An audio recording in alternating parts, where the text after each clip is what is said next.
The Anunnaki had bases around the world, but primarily in the Middle East. Lebanon, Israel, Egypt, Iraq, and also in India and South Africa. There are many artifacts that still exist in Iraq, but they're not allowed to be seen. As you might expect, much of the artifacts and ancient texts that told us of their existence were held in the Baghdad Museum, until the early 2000s, that is. In the wake of the invasion of Iraq in 2003, the museum in Baghdad, where much of these ancient relics and clay tablets were stored, was plundered and robbed of nearly all its contents. While some of the relics were undoubtedly taken by looters who would scavenge anything they could get their hands on, much of it seemed to have been whisked away by an organized military presence. The curators of the museum were responsible for some of these, which were essentially salvage operations. Other relics, however, have since completely vanished. In particular, clay tablets that held information dating back thousands and thousands of years.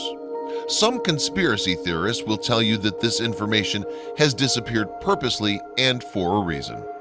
Is it possible that these missing artifacts may have contained information regarding the origins of human beings on Earth? Many people have also noted how a lot of the old Mesopotamian relics and deities are almost identical to other ancient civilizations, despite having no known contact with each other. Would this suggest that most, if not all, creation stories, and indeed the births of most religions, trace back to one source, the Anunnaki? The story of missing artifacts is an interesting story and may feature in a future documentary, but for now we must move on, as there is much information to be considered as we uncover the secrets of mankind's hidden history.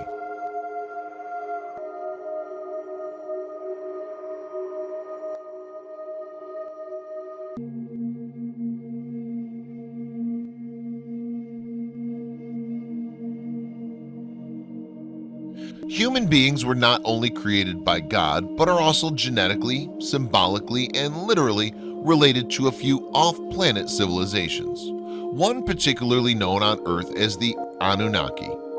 If you believe humans evolved solely from apes, why then are there still apes?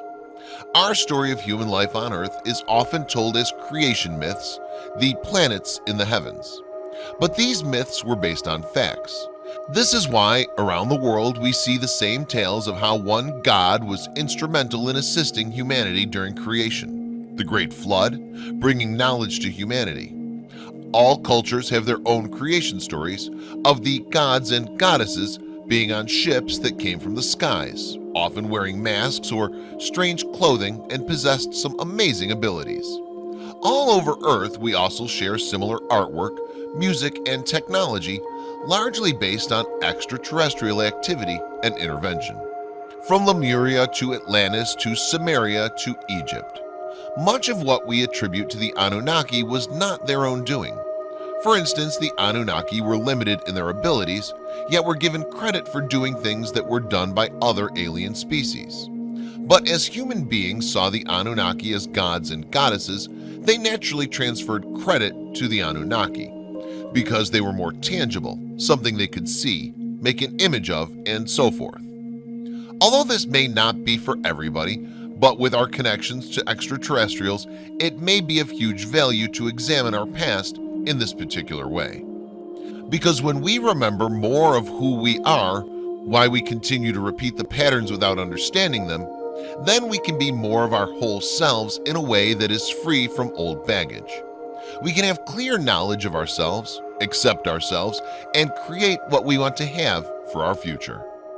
If you want to know what the Anunnaki look like, one easy way is to see the crop circle from 2001 called the First Chilbolton Face in Hampshire. Mention the name Anunnaki to some people, and deep within them something stirs. A memory of Earth and Mars, and often there's anger, fear, pain, and confusion about the Anunnaki. People seem to like to blame them for all of Earth's problems. Some people remember being part of their family for better or worse. And yet others don't want to hear anything about them because it dredges up feelings they'd rather avoid or deny. There are stories from people who think the Anunnaki are vicious reptilians who have been battling for control over the earth for the last 500,000 years, and they call all the shots while we sit here like helpless pawns. A lot of what we've learned about the Anunnaki was via bad press due to incorrect translations. There were different Anunnaki factions, and there were aliens who gave the impression they were Anunnakis. The Anunnaki are archetypal, symbolic, and mythic too, so we may each feel a certain personal identification with one or more of them, which is a very interesting phenomenon to investigate.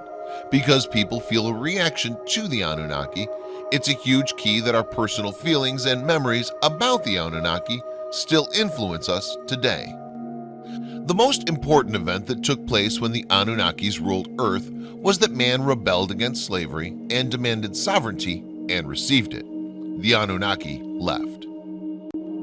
In the beginning, when the Source created souls in order to be able to reflect back to itself what it was, beings later manifested in the constellation of Lyra.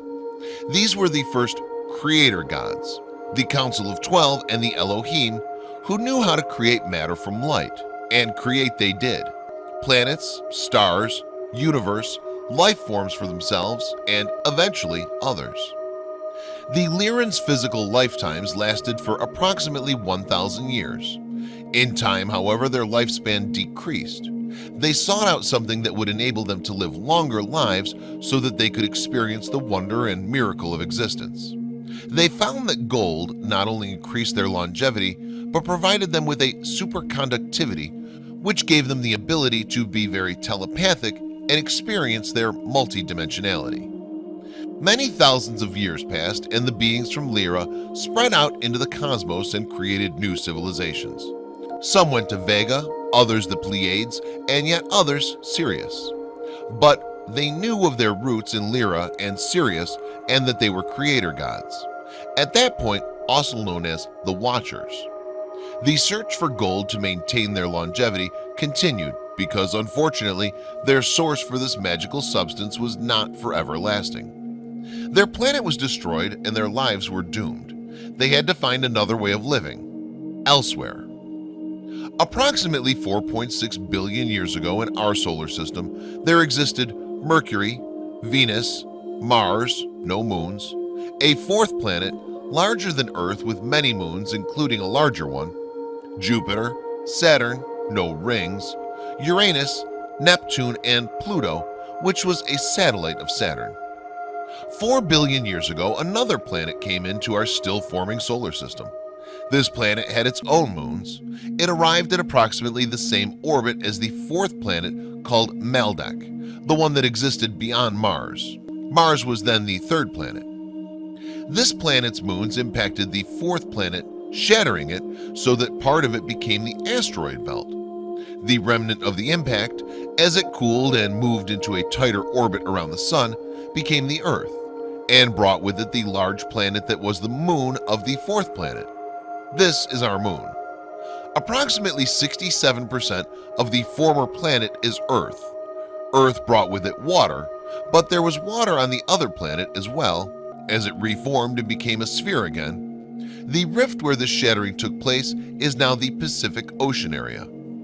This other planet was responsible for shattering the moons gravitationally that caused Saturn's rings and for turning Uranus on its side, so that it has a highly inclined axis. And this also caused Pluto to release from Saturn and come into its own orbit. This planet, of course, that caused all the havoc is Nibiru. It's our 10th planet, not really the 12th. Bases were set up on the moon, Mars moon, Phobos and Deimos are remnants of that original impact that created the asteroid belt. These moons have been used for bases and minerals and water.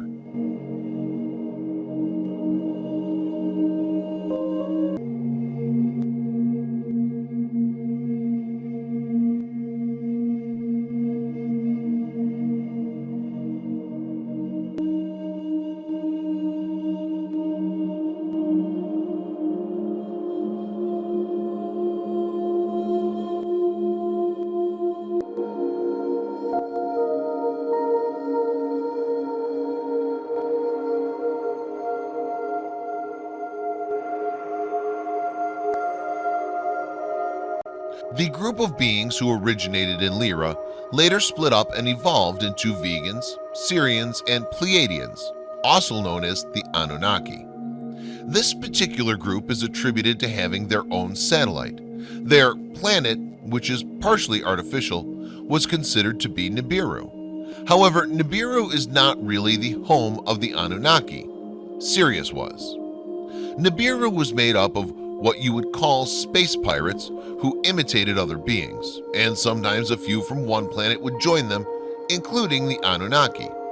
The story of the Anunnaki has been mixed up with these pirates through time, so some see the Anunnaki as being only evil. The name Anunnaki can mean many different things.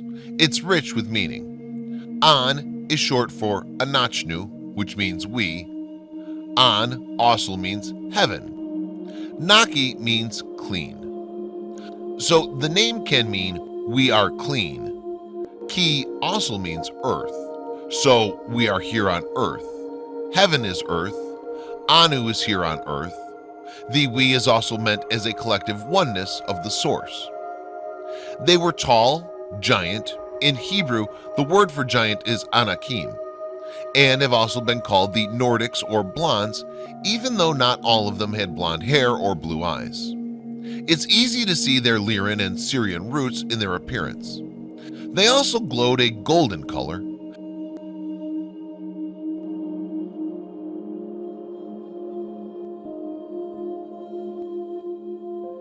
Their symbol is the winged disc, which not only represents their starships, but also symbolic of their ability of the spirit to fly free while remembering its wise divine source.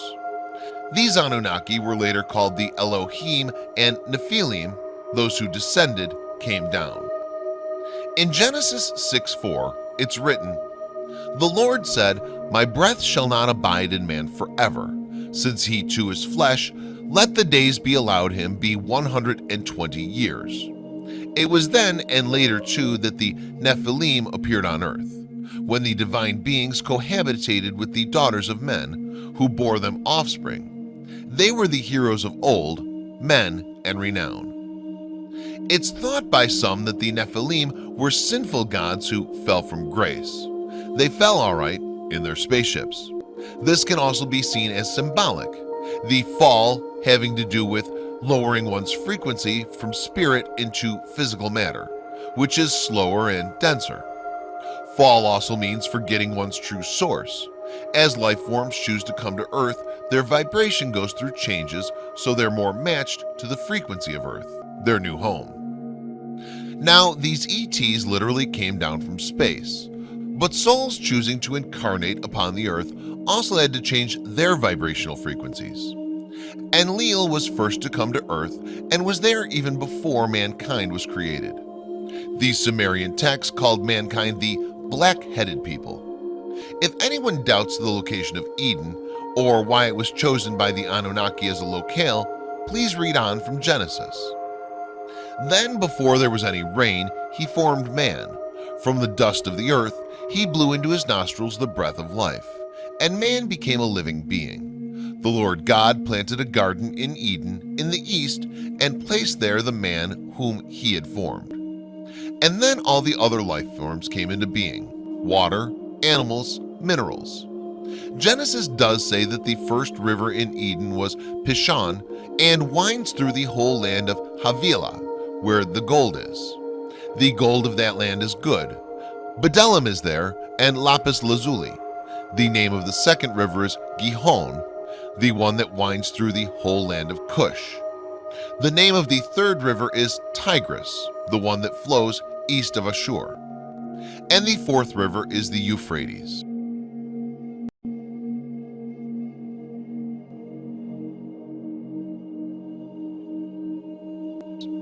This is part of Earth's story and occurred after there already was life on Earth.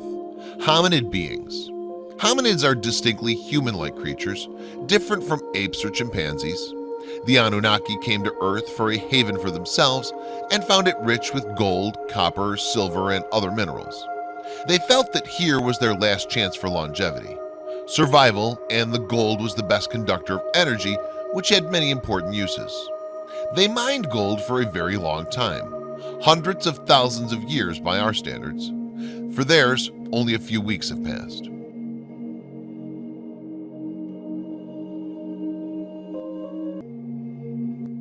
What, according to the Old Testament, happened? God said, "Now that the man has become like one of us, knowing good and bad, what if he should stretch out his hand and take also from the tree of life and eat and live forever?" So man was banished from Eden to work the soil from which he was taken. Further on in Genesis we read, "The Lord saw how great man's wickedness on earth was, and how every plan devised by his mind was nothing but evil all the time. And the Lord regretted that he had made man on earth, and his heart was saddened. The Lord said, I will blot out from earth the men whom I created, men together with beasts, creeping things, and birds of the sky, for I regret that I made them." But Noah found favor with the Lord. "For my part, I am about to bring the flood, waters upon the earth, to destroy all flesh under the sky, in which there is breath of life. Everything on earth shall perish, but I will establish my covenant with you, and you shall enter the ark with your sons." The ark was symbolic and literal, not only a ship, but a covenant. Stephanie Daly, author and translator, states from her book, Myths from Mesopotamia, Creation, the Flood, Gilgamesh, and Others from 1991, that in the Epic of Creation, the epic which explains the history of the cosmos and the Anunnaki as creator gods, the key element involves the possession of the Tablets of Destinies. In Daly's own translation of the epic, Tiamat is a female who is plotted against by her own family, and then has the tables turned on her by her lover Kingu, Quingu, or Zu, and the Anunnaki, after she gives him the Tablets of Destiny, the Anu power. Ea, married to Damkina, overhears the plot and takes the fate into his own hands, slaying Apsu and Mummu. Afterwards, he rested in his own quarters and named them Apsu and made his home there. Here is where he and Damkina created their son Marduk, and Marduk was raised by a nurse and he was suckled by the goddesses. What followed in the epic is a war, created by accusations and conspiracies back and forth, between the forces of Anshar, his son Anu, his son Ea, and his son Marduk against Tiamat and Kingu. Marduk slays Tiamat of womankind. The gods rejoice and make Marduk their leader. Marduk took back the Tablets of Destinies and became the king of the entire universe. Let's remember that we're talking about extraterrestrials here, symbolic and literal, not the source. Some of these beings were very wise and knew how to transform energy and light into matter. They were and are seeders. Basically, the Anunnaki who came to Earth were not terribly different from where we are today in terms of scientific development. According to the Enuma Elish, the idea occurred to Marduk that they could create a being that would mine the gold for them, and then the gods could take it easy. They used DNA of slain Kingu and combined it with a humanoid being on Earth. After many various experiments in which they created other races, and they have many horrible failures as well, they created a hybrid being, Adam, Adapa, which evolved into modern human. It is written, "He created mankind from his blood, imposed the toil of the gods on man, and released the gods from it. When Ea the wise had created mankind, he imposed the toils of the gods on them. That deed is impossible to describe."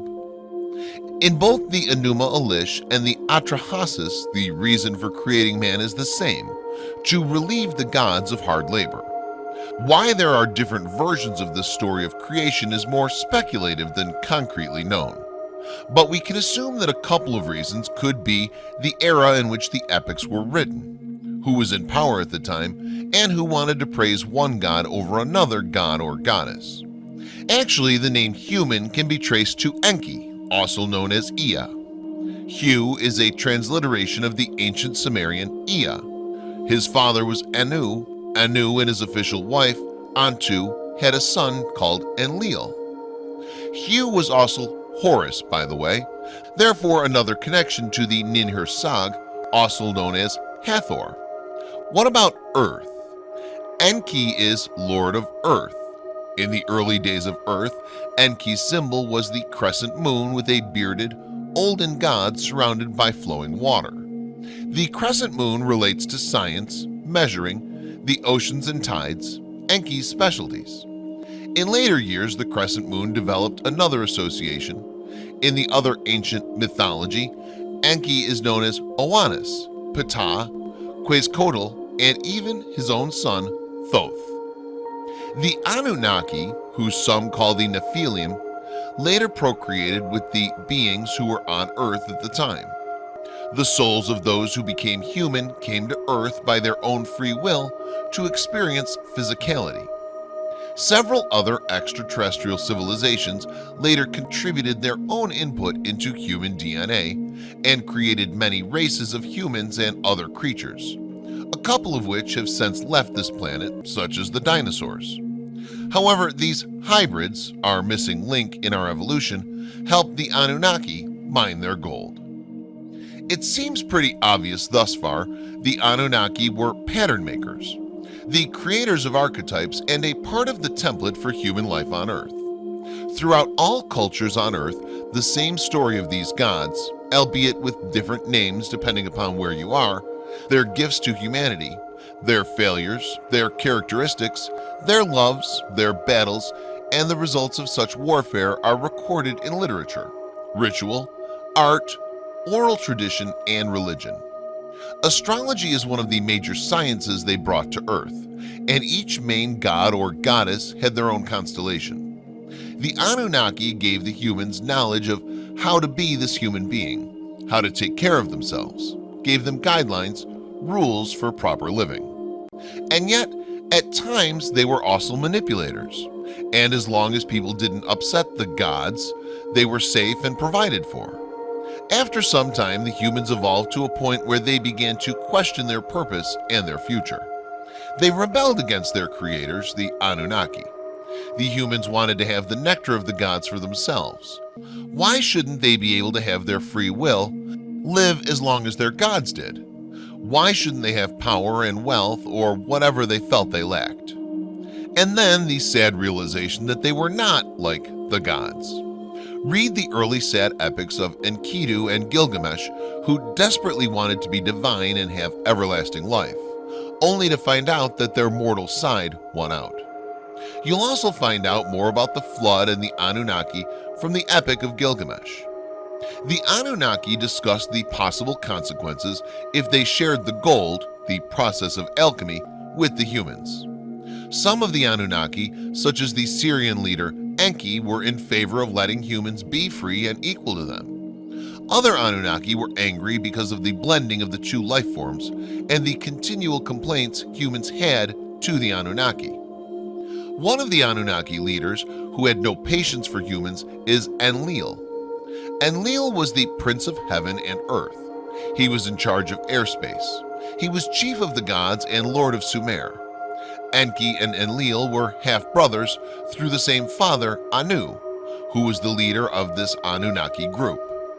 They also had to contend with Marduk, one of Enki's sons, who was proclaimed the greatest king of the gods. In the later years, the symbol of the crescent moon was associated with Nana or Sin, Enlil's and Nenlil's son, who Sinai was named for and who became known as Allah. Note the symbol, with the star, is used in Islam and is directly related to Enlil's side of the family. This is proof of the battle for power by the two camps of Anunnaki, those of Enki versus those of Enlil. Actually, a terrible nuclear war between the Anunnaki took place in the Sinai and at the Great Pyramid for control over the region. Ninursag acted as a mediator and brought the two sides to a peace agreement. But in fact, there were many more camps that evolved out of Enki and Enlil's lineages. The Anunnaki had two factions fighting one another over humanity's fate. This was coded in the books as the Garden of Eden, a genetic metaphor and a literal place. Enlil didn't want the humans to be equal to them. Enki was in favor of allowing human self-rulership, respect, and equality. In order to ensure that humans would be able to, in the long run, benefit from their ancestry, Enki, the serpent of wisdom and healing, suggested those who came to be called Adam and Eve to eat from the tree of knowledge. Had they eaten only from the tree of life, humans would have lived a very long time, but not have been the wiser. Nor would humans have reached their own intellectual and spiritual evolution in which they would realize that they're equal to the gods who created them as new humans by virtue of their DNA. This trick enraged Enlil, who from that point onward was furious that humans mated with the Anunnaki, and he wanted to punish humanity. Civilizations and religions were created by Enki and Enlil, and later their offspring. Egypt, for example, was developed by Enki and his lineage. The areas of the Sinai, Jerusalem, Sumer, India, and more were fought over by the two families of Enki and Enlil, changing hands back and forth through different pyramid wars. The battle Horus fought for Ra against Seth was the first that used humans in a war with weapons, and this began wars mankind fought against itself.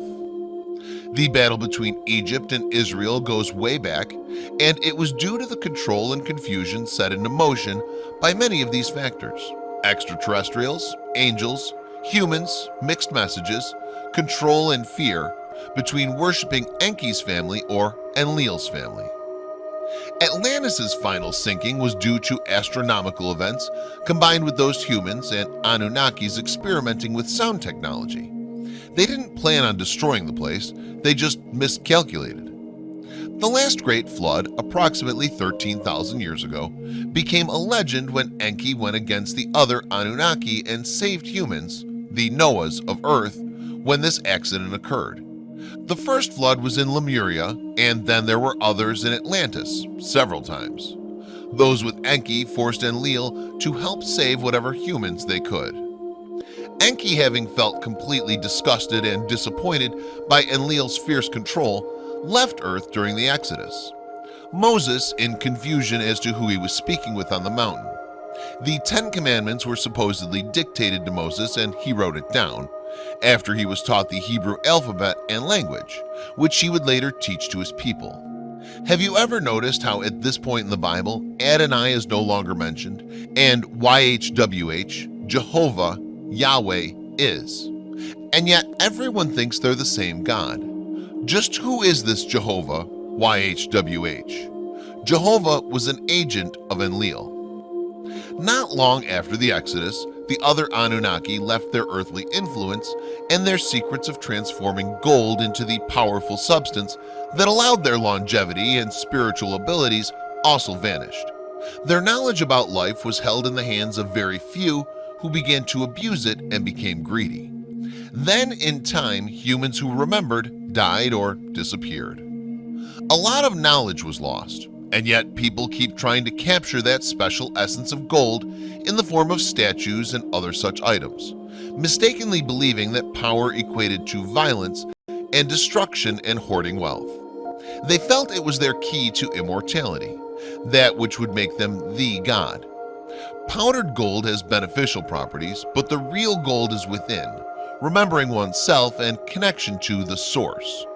This is really what Enki had tried to infuse into people. The Anunnaki left the earth, in a sense, but not without creating counterparts or aspects of themselves who would reincarnate as humans in order to share the human experience with them, their oversouls. Some of these continued the lineage through King David and Jesus. Some of these counterparts or aspects have stubbornly stuck to what they presume was Enlil's and Marduk's agenda to control the earth for their own purposes, keeping humans more fearful, dependent, ignorant. Yet others continue to share the ancient wisdom from other Anunnaki, encouraging humanity to remember their source, which they can access from within their individual and collective cellular or spiritual memories in order to break the ancient and false bonds of slavery, fear, and ignorance, and reclaim what they feel is rightfully theirs. Any way you look at it, the confusing, chaotic battle continues, and it doesn't have to. Are these Anunnaki gods returning to Earth via Nibiru? Remember, Nibiru really wasn't the home of the Anunnaki. They have never really left. First of all, they exist in many of us as a reincarnation or as aspects of them. And as a human civilization, we've finally reached the understanding that we are more than ETs or humans, and we do have free will and choice. We can decide how we want our experiences to be. Secondly, time exists in the third dimension but not beyond, so one can argue that everything is happening right now. But honestly, that doesn't always change what already happened in our past. All that matters is now.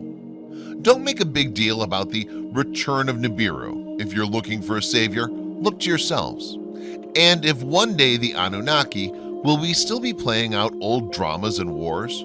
Will we be able to greet them as equals? Will we even want them to be here?